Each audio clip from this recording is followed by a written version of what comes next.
नमस्कार दोस्तों, मैं आनंद रेग्मी आप सभी लोगों का मुहूर्त चिंतामणि की इस कक्षा में स्वागत करता हूं। आज हम लोग 22वें श्लोक से प्रारंभ करेंगे। आइए देखते हैं।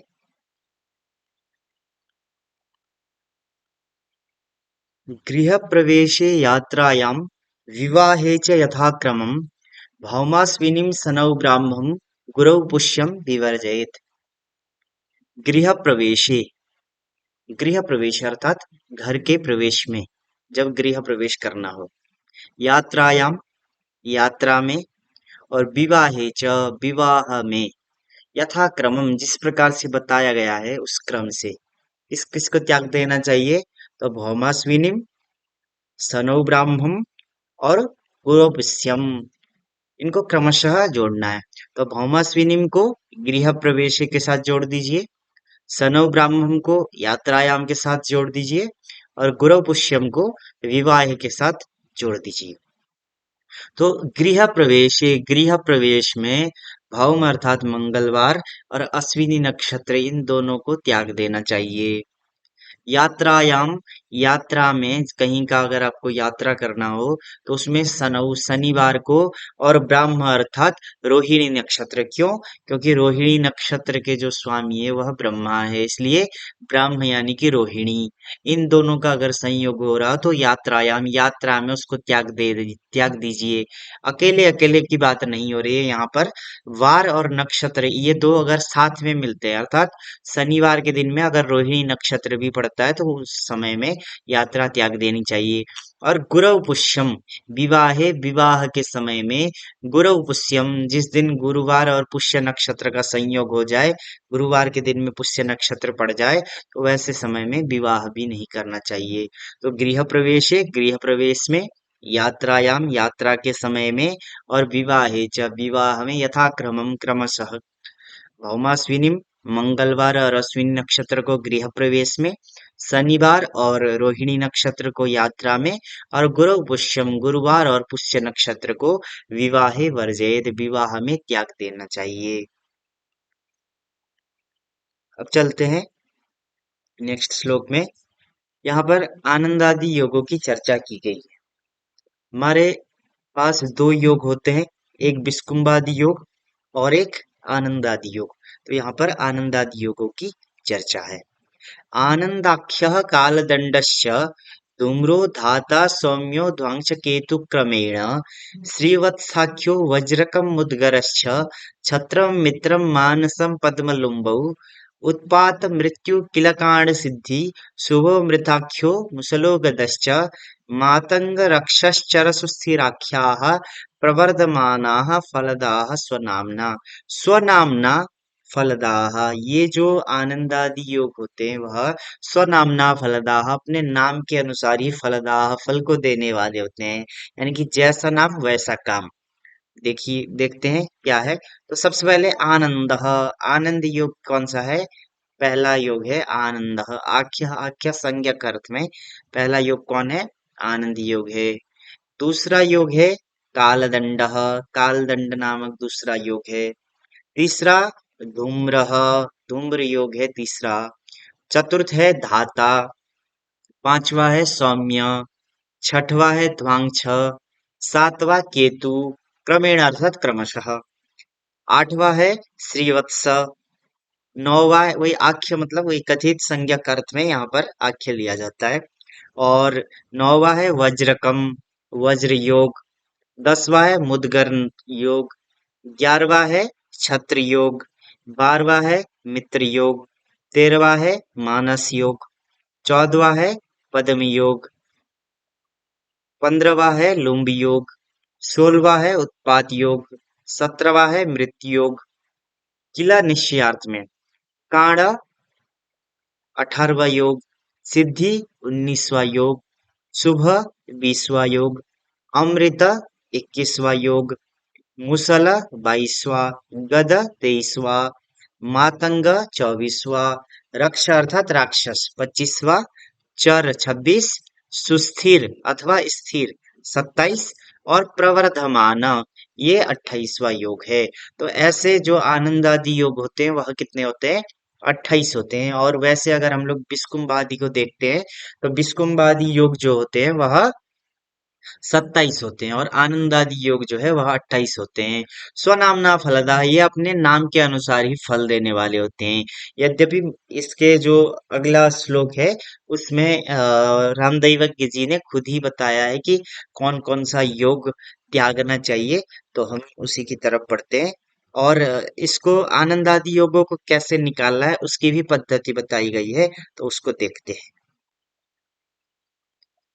ये आनंद आदि योग निकालने की विधि है, तो उसको देखते हैं। ये दास्रादर्के मृगादिन्दौ सार्पात् भौमे कराद् बुधे मैत्रात् गुरौ भृगौ वैश्वात् गण्या मंदे च वारुणात्।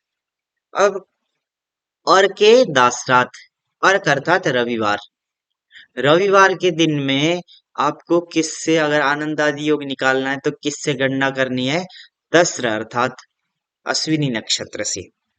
रविवार के दिन में अगर आपको आनंद आदि योग निकालना है तो दासरात अश्विनी नक्षत्र से गणना करनी है। इंदु सोमवार में, सोमवार के दिन में मृगात मृगशिरा नक्षत्र से गणना करनी है। भव में मंगलवार के दिन में सारपात सार अश्लेषा, क्योंकि अश्लेषा के स्वामी कौन है? सर्प है। तो सारपाद भव में सारपाद मंगलवार के दिन में सार्प अर्थात अश्लेषा नक्षत्र से गणना करना है। बुधे करात बुधवार में कर अर्थात हस्त नक्षत्र से गणना करनी है। बुधवार के दिन में कर मतलब हस्त नक्षत्र से गणना करना है। गुरु गुरुवार के दिन में मैत्राद मैत्र यानी कि अनुराधा नक्षत्र से गणना करना है। और भृगु शुक्रवार के दिन में वैश्वाद, वैश्व कहते हैं उत्तराषाढ़ा नक्षत्र को, क्योंकि उत्तराषाढ़ा नक्षत्र के स्वामी कौन है? वैश्वदेव है, विश्वदेव है। इसलिए शुक्रवार को वैश्व अर्थात उत्तराषाढ़ा नक्षत्र से गणना करना है। और वारुणात मंदे, मंदे शनिवार के दिन में वारुणात वरुण, सतविशा नक्षत्र के स्वामी वरुण है, इसलिए वारुणात यानी कि सतविशा नक्षत्र से गणना करनी चाहिए। कहाँ तक गणना करनी है ये श्लोक में नहीं बताया है।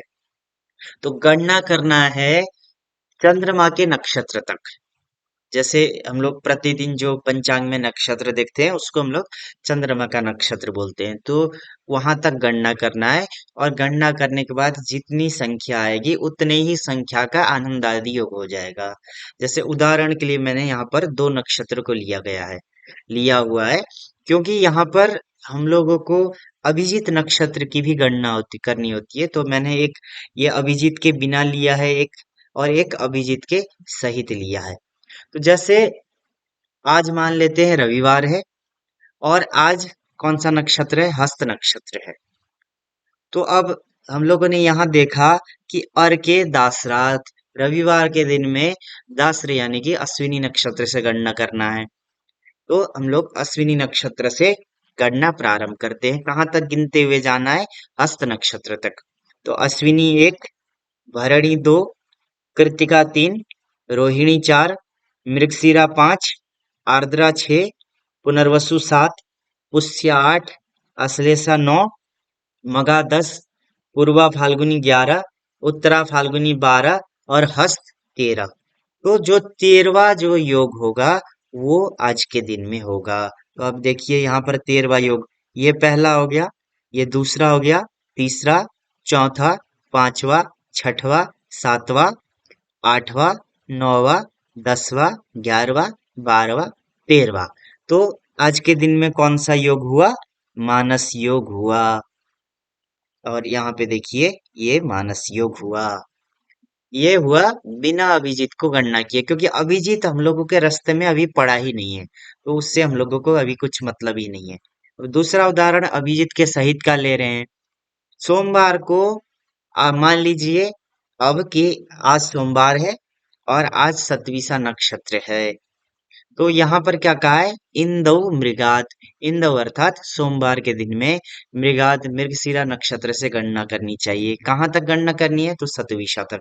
अब जब हम लोग मृगशिरा से सतविशा तक गणना करेंगे तो बीच में अभिजीत नक्षत्र पड़ेगा, क्योंकि उत्तराषाढ़ा और श्रवण के बीच में अभिजीत नक्षत्र पड़ता है। तो हम लोगों को अभिजीत के रास्ते से होके जाना है, तो अभिजीत को छोड़ना नहीं है।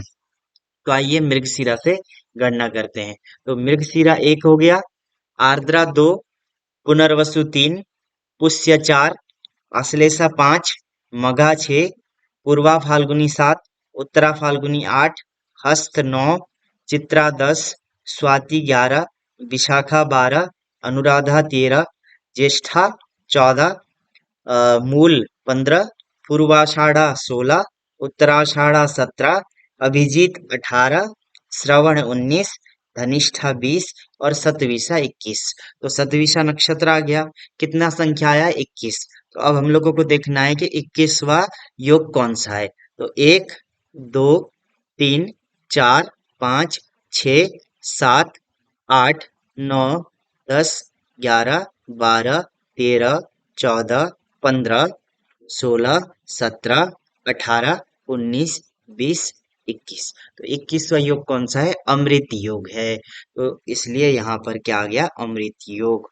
अब इससे आप लोगों को और एक चीज ये पता चला होगा कि यहाँ पर तो रविवार है, रविवार में मानस है, और यहाँ पर सोमवार में अमृत आ गया। तो इससे ये भी एक चीज पता चलता है कि जो आनंद आदि योग है उनका कोई भी क्रम नहीं है।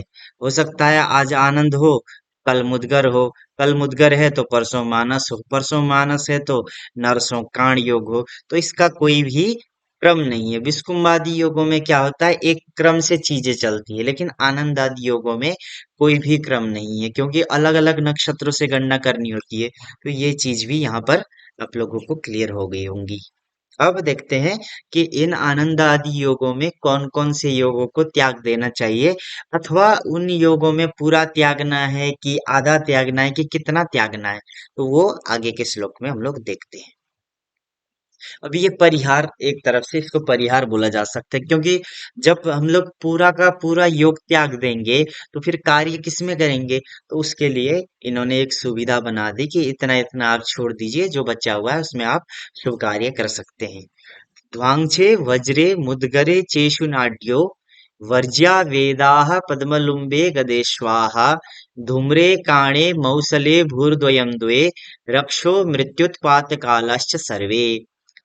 ध्वांसे वज्रे मुद्गरे च ईशु नाड्यः। ध्वांस योग, वज्र योग, मुद्गर योग, ये तीन जो योग है, इनकी जो ईशु नाड्य, ईशु, ईशु मतलब बाण, बाण कहते हैं पांच, पंच बाण। तो इनकी जो पांच नाड़ी अर्थात पांच घटी, नाड़ी जो है वह घटी शब्द का पर्यायवाची शब्द है।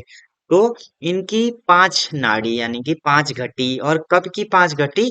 तो जब ये प्रारंभ शुरुआत होंगे, तो शुरुआत की, आदि की, ध्वांस योग के आदि की, वज्र योग के आदि की, मुद्गर योग के आदि की जो पांच घटी है वो क्या है?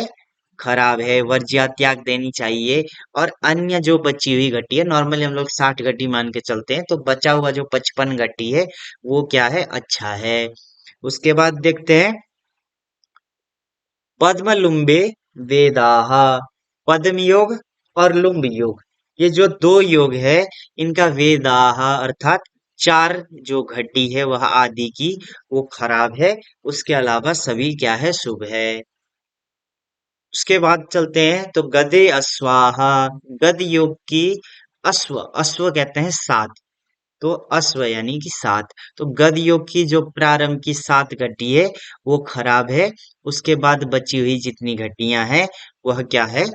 शुभ मानी जाती है। उसके पश्चात देखते हैं धूम्र, काण, मौसल, इन जो, ये जो तीन योग है इनकी क्रमशः भू, द्वे, द्वे।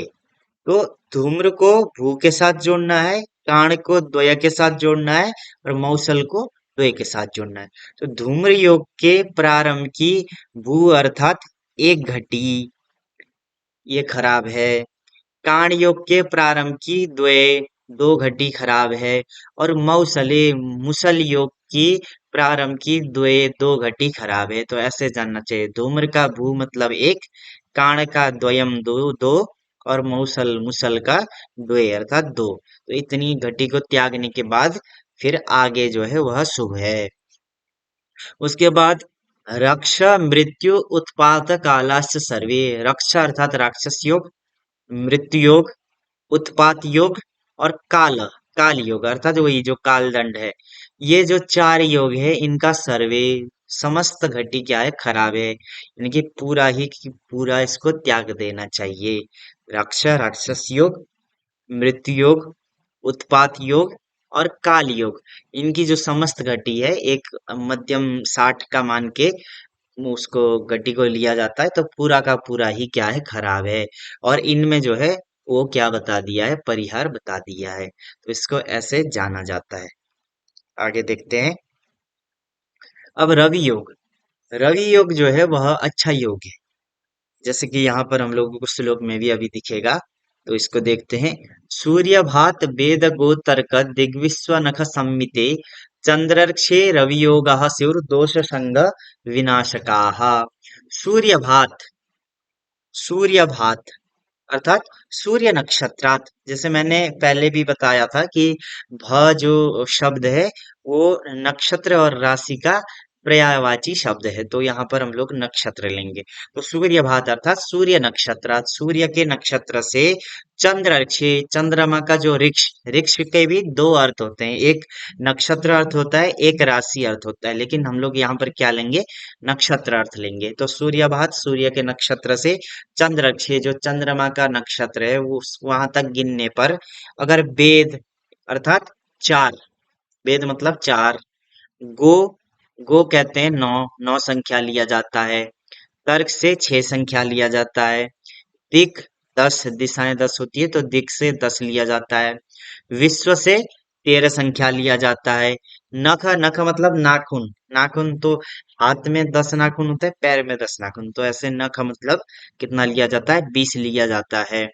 उसका सम्मित अर्थात उतना जो संख्या में है, मतलब कि सूर्य के नक्षत्र से अगर चंद्रमा का जो नक्षत्र है वह वेद अर्थात चौथा नक्षत्र पड़े, गो नौवा नक्षत्र पड़े, तर्क छठवां नक्षत्र पड़े, दिक 10वां नक्षत्र पड़े, विश्व 13वां नक्षत्र पड़े, अथवा नख 20वां नक्षत्र पड़े, तो रवि योगाः, रवि योग होता है जो दोष संग विनाशका, दोषों के संग, संग अर्थात समूह, अनेक प्रकार के दोषों के जो समूह होते हैं, अनेक प्रकार के जो खराब योग होते हैं उनका विनाश करने वाला होता है रवि योग, तो इसको ऐसे जानना चाहिए। मान लेते हैं कि जैसे अश्विनी नक्षत्र में सूर्य है और चंद्रमा कहाँ पर है, तो अश्विनी से जब चौथा लेंगे तो रोहिणी हो जाएगा। तो मान लीजिए चंद्रमा कहाँ पर है आज, रोहिणी नक्षत्र पर है, और सूर्य कहाँ पर है, अश्विनी नक्षत्र में है। तो सूर्य से गिनेंगे अश्विनी भरणी कृत्तिका रोहिणी, जो चौथा नक्षत्र पड़ रहा है, तो रवि योग बन जाएगा। तो इसको इसी प्रकार से अन्य जगह पर भी, अन्य नक्षत्रों पर भी समझ लेना चाहिए। सूर्य के नक्षत्र से वेद 4, गो 9, तर्क 6, दिक् 10, विश्व 13, नख 20 अगर नक्षत्र चंद्रमा का पड़ता है, तो रवि योग स्युः, रवि योग होता है जो दोष संग विनाशका, अनेक प्रकार के दोषों के संग अर्थात समूह का विनाशका, विनाश करने वाला होता है। तो इसको इस प्रकार से जानना चाहिए। तो आज के लिए इतना ही करते हैं। हर हर महादेव।